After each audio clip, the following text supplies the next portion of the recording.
Buenos días, compañeros y tutor. Mi nombre es Álvaro Gamboa Mercado, estudiante de licenciatura en Matemáticas, y hoy vamos a realizar la exposición del origen y desarrollo histórico del cálculo infinitesimal del siglo XIX. Siglo XIX. En el siglo XVIII se produjo un enorme desarrollo de los métodos iniciados en el siglo XVII. Sin introducir ningún nuevo concepto, aumentaron considerablemente los conocimientos en todas las ramas. Tal como ya se había mencionado, los matemáticos de finales del siglo XVIII eran conscientes de la falta de rigor en las demostraciones y de la vaguedad con que explicaban los conceptos. Las demostraciones eran una mezcla de pruebas formales con consideraciones geométricas y físicas sobre los problemas. Así, las demostraciones de muchos resultados no se hallaban hechas en sitio alguno y en los enunciados eran meras generalizaciones de experiencias concretas. El rigor se basaba en la comprobación experimental a posteriori de los resultados obtenidos. La búsqueda formal del rigor en dicho siglo se realizaba intentando basar los conceptos iniciales del cálculo en la geometría, que era un modelo más riguroso disponible. Al concluir el siglo, se tenía claro que había que imponer un cierto orden. A la vez se tenía la convicción de que los métodos usados habían dado de sí todo lo que podían ofrecer, por lo que no se iba a poder avanzar a menos de que se introdujeran nuevas ideas fundamentales. El siglo XIX se caracteriza porque se consiguen estos fines, pero además hay otras muchas cosas. En primer lugar, se critica la geometría como modelo de rigor. En su lugar pasa a ocupar la aritmética. De esta manera se produce la aritmetización de las matemáticas. En segundo lugar, hay una auténtica explosión en todas las ramas de las matemáticas. En concreto, el desarrollo del cálculo da lugar a lo que hoy en día se conoce con el nombre de análisis matemático. Por otra parte, esta necesidad de rigorización hace que las matemáticas dejen de ser en parte una idealización de la naturaleza y pasan a ser consideradas como una creación del ser humano. Su objetivo primordial no es ya la descripción de la naturaleza, sino el estudio de los entes matemáticos que pasan a tener existencia independiente y en pie de igualdad con los demás objetos que conforman la realidad. Dejan pues de ser meras creaciones arbitrarias de la mente y pasan a ser objetos reales que hay que descubrir y estudiar. Todas estas discusiones se producen a finales del siglo XIX, pero mientras tanto se ha puesto orden y se ha desarrollado todas las ramas de las matemáticas, en particular en el cálculo, que es el que interesa aquí. Los nombres importantes de la época son Cauchy, Weierstrass, Bolzano, Abel, Riemann y Dirichlet. Se va a analizar este siglo dividiendo su estudio según los temas trabajados, como ya se han hecho anteriormente. Funciones y continuidad. A lo largo del siglo XVIII se entendía por función continua toda expresión analítica en la que intervienen la variable, las constantes y las funciones elementales. Es decir, continuidad significa tener la expresión formal en todo el dominio. Las discusiones sobre esta definición fueron largas y están en parte motivadas por las funciones arbitrarias que intervienen en las soluciones de las ecuaciones diferenciales en derivadas parciales. Otro motivo eran los problemas de contorno o de condiciones iniciales para esas ecuaciones. Así, para el problema de la cuerda vibrante, una condición inicial natural es estirar de un punto de la cuerda, lo que da lugar a una solución que se expresa por medio de una función no derivable en un punto y con esas expresiones diferentes a cada lado de ese punto. Dado de que se trata de una condición inicial, eso se debía interpretarse como una función, aunque se salía del marco de la anterior definición. Al final del siglo, objetos como el anterior eran pues admitidos dentro de la categoría de funciones y eran denominadas funciones discontinuas o mecánicas. Se puede observar que la noción intuitiva que se tenía de continuidad era ya la moderna idea de conexión del grafo de la función. El problema se complica cuando Fourier publica en su memoria sobre la transmisión de calor, donde se obtienen series trigonométricas, que se supone que son convergentes para funciones mucho más arbitrarias que las admitidas. Para que existan los coeficientes de Fourier, basta con que f de x, f de x seno de nx y f de x coseno de nx tengan área bajo su gráfica. Cabe recordar que uno de los problemas pendientes todavía era definir lo que se entiende por variable. La cuestión radica en no disponer de un concepto claro sobre el cuerpo de los números reales. Así, por ejemplo, en 1821, Cauchy enunciaba que una variable es una magnitud que va tomando sucesivamente muchos valores. En esta definición se observa la presencia de las ideas temporales de Newton. Igualmente, Cauchy dice: dadas varias variables tales que, conocido el valor de una de ellas, se puede obtener el valor de las demás. Entonces, esas otras se expresan por medio de la primera, que se denomina variable independiente, mientras que de las demás se dice que son funciones de esa variable. El adelanto en relación al siglo procedente es que ya no se exigen ningún tipo de expresión para poder hablar de las funciones. Cabe recordar que uno de los problemas pendientes todavía era definir lo que se entiende por variable. La cuestión radica en no disponer de un concepto claro sobre el cuerpo de los números reales. Así, por ejemplo, en 1821, Cauchy enunciaba que una variable es una magnitud que va tomando sucesivamente muchos valores diferentes. En esta definición se observa la presencia de las ideas temporales de Newton.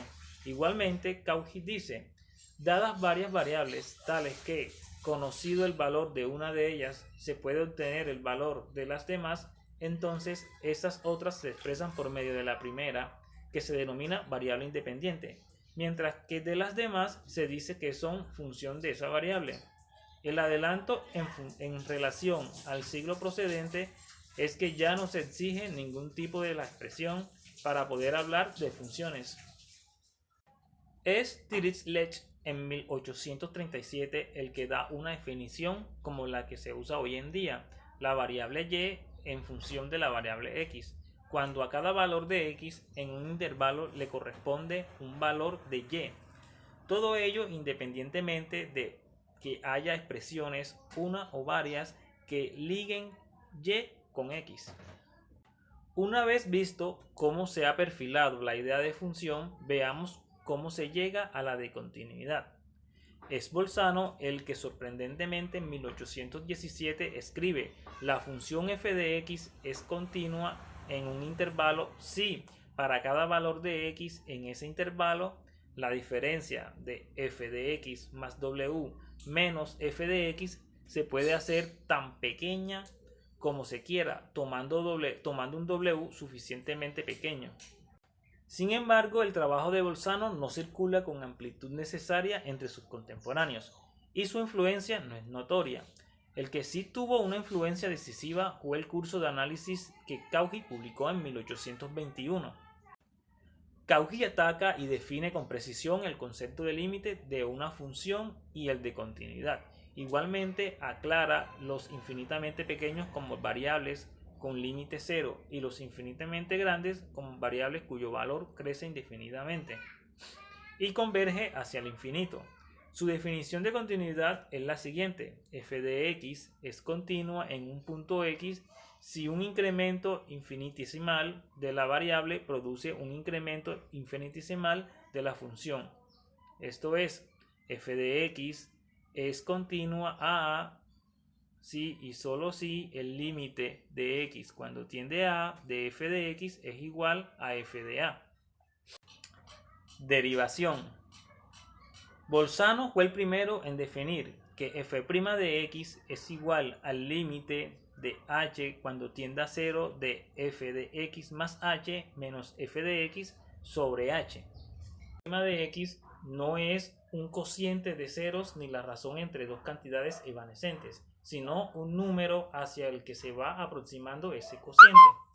Esto no era sino precisar las ideas de Newton, ya redefinidas en el siglo XVIII, entre otros por D'Alembert, que fue el que más se acercó. Sin embargo, tampoco ese trabajo de Bolzano tuvo difusión. Más tarde, Cauchy vuelve a tomar como buena esta definición y la desarrolla con plenitud. En primer lugar, quita problemas a los diferenciales de Leibniz. Dx es una cantidad cualquiera y dy es igual a f' de x de x. Para aclararlo, obtuvo el teorema del valor medio y el que hoy se denomina teorema de Cauchy, que generaliza el anterior y que realmente lo procedió. Como consecuencias, obtuvo la regla del L'Hopital y las condiciones del extremo relativo. Igualmente obtuvo la fórmula de Taylor con la expresión del resto que lleva su nombre. Empleó además dicha expresión para estudiar la convergencia de las series de Taylor de las funciones elementales. Hubo muchos intentos de probar que continuidad implica ser derivable y búsqueda de contraejemplos. Entre otros, Riemann en 1854 y Weierstrass en 1874 dieron ejemplos concretos de funciones continuas en todos los puntos y no derivables en ninguno. Durante los siglos XVII y siglo XVIII no había una teoría de la integral, ni una definición de tal concepto, ni una caracterización de las funciones integrables. Las ideas usadas eran las de Newton como operación inversa de la derivación, mientras que las de Leibniz no se utilizaban. Todo eran conceptos vagos, pero resultados que podrían ser calificados de maravillosos. La necesidad de construir una teoría al respecto aparece nuevamente en el trabajo de Führer. Cauchy es el primero en elaborarla en 1823 y lo hace para funciones continuas, como lo pueden ver a continuación. Sea f a de b perteneciente a los reales en una función continua y p igual a x menor que x a la 1 menor que x a la n igual a b. La partición del intervalo entonces quedaría como la integral de a hasta b de f de x, donde a la vez es igual al límite de n cuando tiende a infinito de la sumatoria de n-1, donde i es igual a 1, y f de x a la i menos 1 por x a la i menos x a la i menos 1. Aunque la notación no era exactamente esta, el problema estaba en demostrar que ese límite existe cuando n tiende a infinito, que quiere decir cuando la distancia entre los puntos de la partición tienden a 0. Para probarlo, Cauchy utiliza el que f sea uniformemente continua en a y b, en el tramo de a a b, noción para que él identifica a la de continuidad. Esto le lleva a estudiar la función x cuando tiende a f de x igual a la integral de a x de f de x de x, de la que prueba que es continua y derivable y que f' de x es igual a f. Y de ahí el teorema fundamental del cálculo, teorema de Barrow. En 1854 es Riemann quien en su trabajo sobre series trigonométricas se pregunta por las condiciones para que una función sea integrable. Su pregunta exactamente es la siguiente: ¿qué ha de entonces por integral de a x f de x de x? Para responderla construye la suma de Riemann, que es la que tenemos a continuación. En 1893 Jordan extendió la integral de Riemann a funciones de varias variables, definiendo el contenido de Jordan de paralelepípedos en Rn. El siguiente paso adelante lo da Lebesgue ya en el siglo XX, pero no se va a hablar aquí de ello. Convergencia. El uso indiscriminado de las series durante el siglo XVIII produjo contradicciones y discusiones. Al comenzar el siglo XIX, en 1810, Fourier, Gauss y Bolzano empezaron a aclarar el problema de la convergencia y a criticar la vaguedad de las razones previas sobre el uso de series no convergentes. La primera definición de convergencia la dio Fourier en su memoria sobre el calor, Una serie converge si cuando n aumenta, la suma de n en términos se acerca a un número y llega a definir de él una cantidad que es menor a la que cualquier magnitud. Reconoció además la necesidad de que el término general de la serie tienda a cero para que la serie no converja. Gauss aclaró el problema y en su memoria en 1812 sobre las series estudió la serie hipergeométrica. Este es el primer estudio serio y completo sobre las condiciones que converge una serie concreta de las funciones que depende, además de tres parámetros. Bolzano en 1817 dio la condición que hoy recibe el nombre de condición de Cauchy, además de la impresión de que tenía unas ideas absolutamente claras sobre la convergencia.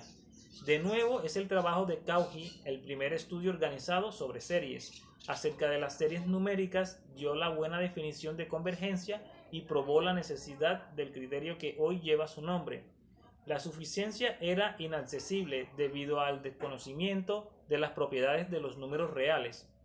Abel se dio cuenta en 1826 de la necesidad de un concepto de convergencia más fuerte que la convergencia puntual, a fin de que se conserve la continuidad.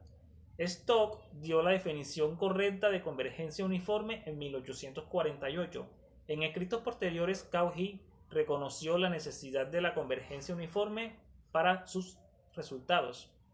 El estudio completo más preciso lo realizó Weierstrass, quien tenía clara la idea de convergencia uniforme y su necesidad para explicar las mencionadas propiedades, así como los problemas sobre la diferenciación de series de funciones. También probó que toda función continua en un intervalo cerrado se puede aproximar por una serie uniformemente convergente de polinomios. Los números reales. Desde nuestro actual punto de vista, un tanto acostumbrado al método formal, parece inexplicable que los números reales, la base del cálculo, fueran el último punto que se aclarara en los problemas del cálculo infinitesimal. Aparte de su dificultad, está el hecho de que la idea de magnitud parece la más natural y es difícil darse cuenta de la necesidad de aclararla por completo. Influyó además otro problema de la época: el interés por aritmetizar. Las matemáticas se basaba en que el número era un dato, una idea a priori, y de ahí que no tuviera conciencia de la necesidad de aclararlo.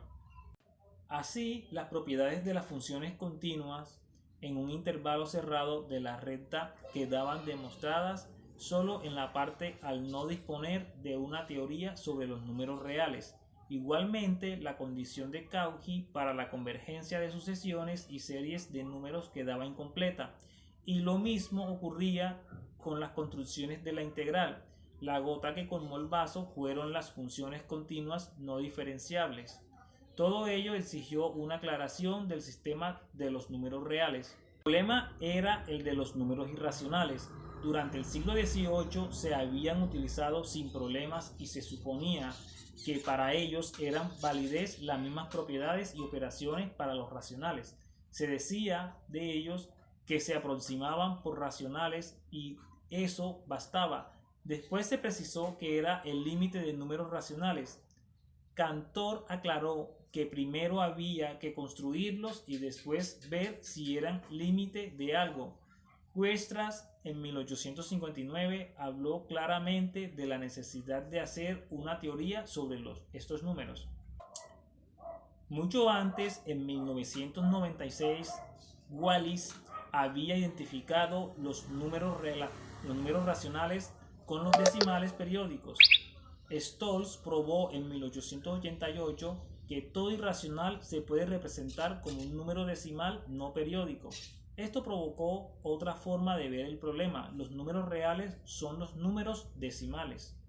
Una vez construidos los números reales, quedaba por ver cómo se podía pasar de las ideas a priori, esto es, los números naturales a los racionales. Pino dio en 1889 los axiomas de los números naturales y definió sus propiedades. Weierstrass había pasado en 1854 de los números naturales a los racionales, tal como se hace hoy. Los reales se construyeron en 1872. Un comentario final. Una vez construido el cuerpo de los reales, fue Hilbert el que afirmó que para trabajar era más cómodo dar sus propiedades de forma axiomática, puesto que ya se sabía construir, que seguir el camino que lleva de los naturales a los reales. Así dio un sistema de axiomas en 1899 dividido en 4 grupos. Primero, el axioma de conexión. Segundo, el axioma del cálculo. Tercero, axiomas de orden. Y cuarto, axiomas de continuidad. Aclaró que no era un sistema independiente y que era preciso probar su consistencia, con lo cual, desde el punto de vista matemático, el objeto existe. De cualquier modo, el punto de vista axiomático tampoco fue generalmente aceptado, ya que muchos prefirieron el punto de vista constructivo. Muchas gracias, compañeros y profesor. Que tengan un resto de día agradable.